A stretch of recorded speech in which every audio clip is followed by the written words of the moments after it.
ruhnya adalah ikhlas. Amal-amal badan atau jasmani itu seperti sholat, zakat, baca Al-Quran, bekerja.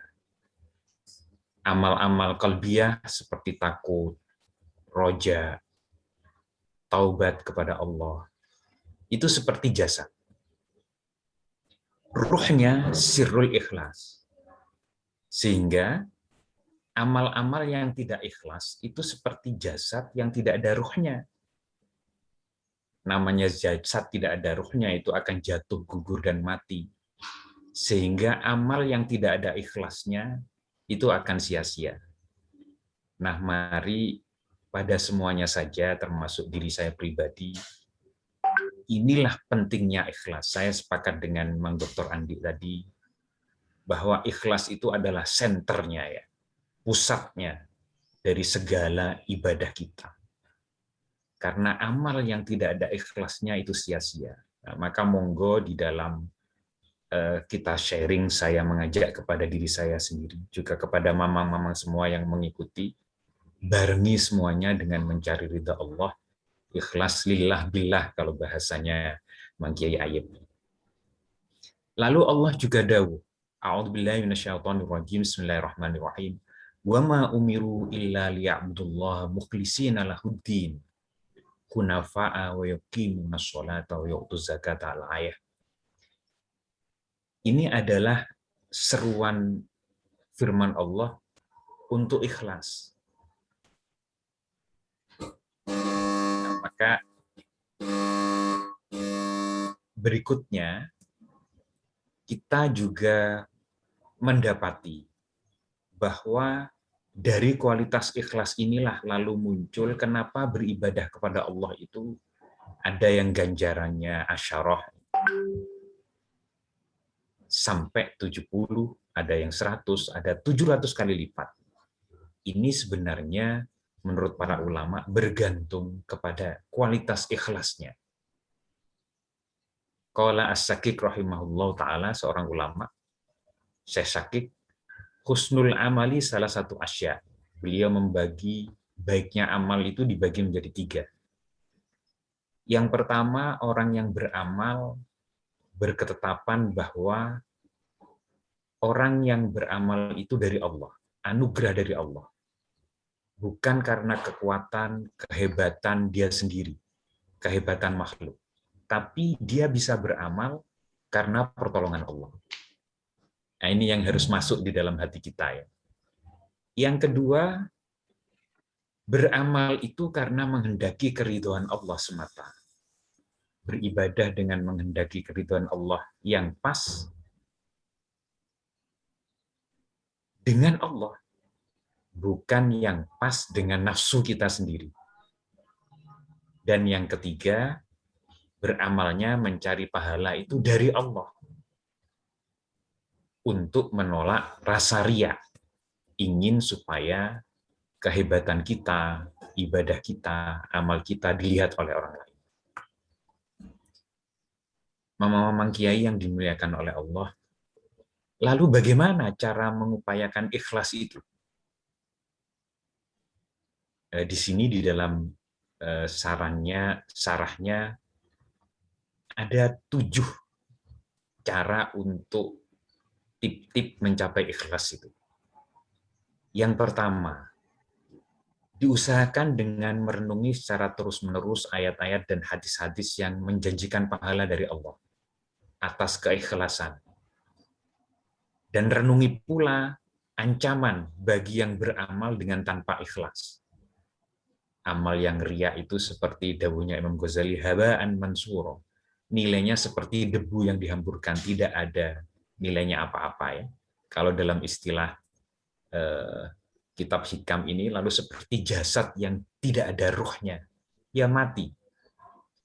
Bahkan Allah menyeru kepada orang-orang yang tidak ikhlas itu dengan seruan, ya munafik, ya ghadir, wahai orang munafik, wahai para penipu.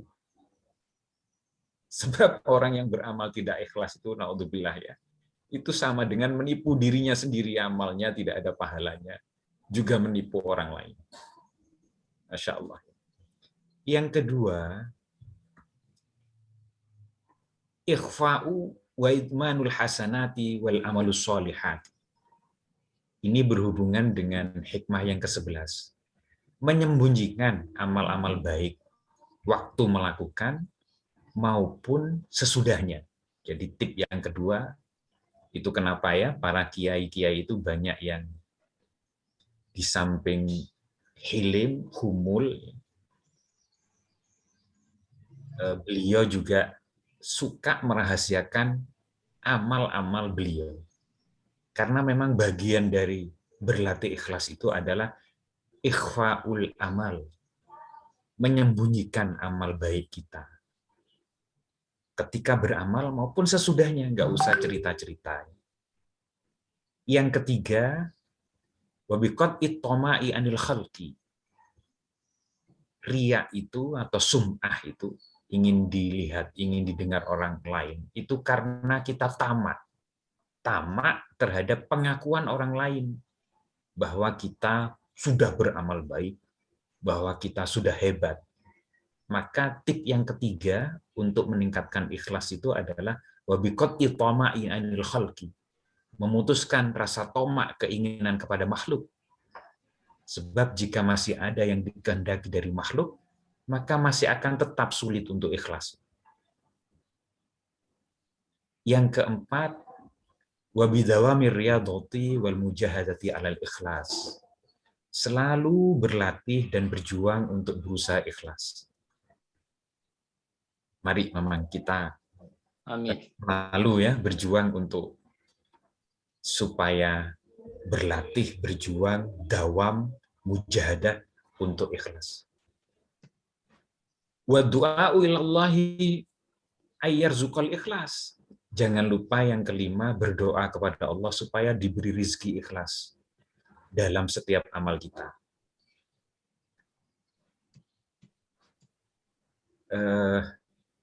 Kalau Kiai Ahmad Siddiq ya, almarhum, itu mengajarkan ketika sholat itu ada doa ya, ilahi anta maksudi waridhoka matlubi. Wahai Tuhanku,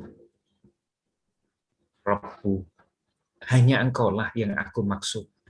Waridhoka matlubi, dan hanya ridhomu yang aku cari. Nah ini bagus ya, doa yang bagus. Kalau Imam Ghazali mengajarkan di dalam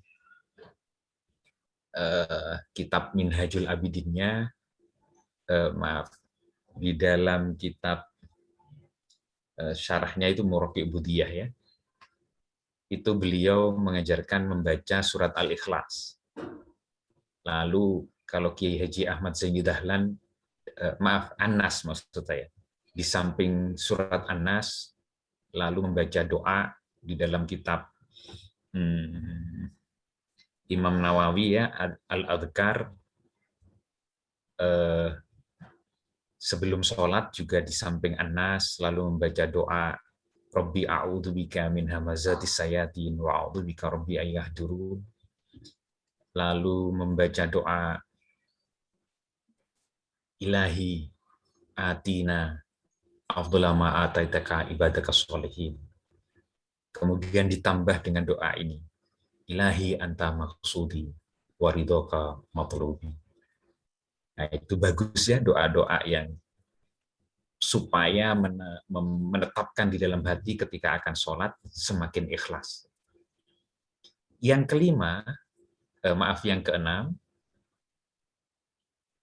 wabisuhbatil mukhlisin, agar kita biasa juga melihat teman-teman kita ikhlas, wabisuhbatil mukhlisin, berkawan dengan orang-orang juga yang selalu ikhlas. Sebab kalau berkawan dengan orang-orang yang ria itu lama-lama kita bisa ikut ria juga. Yang ketujuh, wabil ikhtifa'u bil ilmillah, dan merasa cukup dengan ilmu Allah. Merasa cukup bahwa Allah saja yang tahu, itu sudah cukup. Sudah luar biasa. Nggak perlu cerita-cerita. Mama-mamang yang dimuliakan oleh Allah, selanjutnya Itu tadi bagian dari ikhlas ya. Nah, sekarang bagaimana dalam amal ibadah kita sehari-hari? Supaya kita amalnya menjadi selamat ya. Ada beberapa tips juga, panduan juga di dalam syarahnya hikmah yang ke-11. Ada beliau 7 tips juga ya.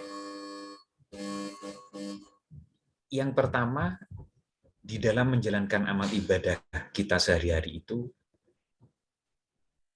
menampakkan amal ibadah ada faedahnya, manakala dapat dihindari riya, dan tidak menjadikan dapat menyakiti orang lain.